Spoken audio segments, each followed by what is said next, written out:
Bu voqea sodir bo'lgandan ro'parasa 3 oy bo'libdi, lekin bu avtohalokat haqiqatda meni yashashga bo'lgan ishtiyoqimni yanada o'stirdi. Ayniqsa, shu muddat hayolimdan nol o'tganini faqat o'zim bilaman. Agar katta mashina tayinda qaytib ketganimda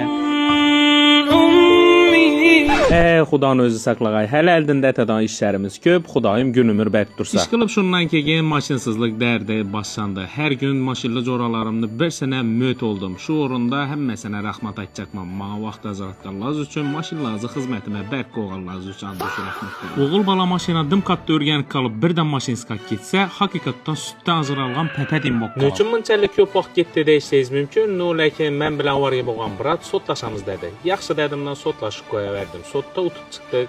Ozgina keltirilgan zararni qoplab berdilar. Qag'ani o'zbekchilik o'zlash uchun asla bu. Men esa jo'ralarim maslahatini eshitib, mashinamni ustaga topshiradigan bo'ldim. Usta kim deysizlarmi? Usta shu g'ayvodagi ko'zubchi Islomova bo'ladi. Remontam bitdi. Islomova katta rahmat aytaman. Hammasi ko'nglimdagi din bo'ldi. Bundan betarlarini har birimizni Xudoning o'zi asrasin.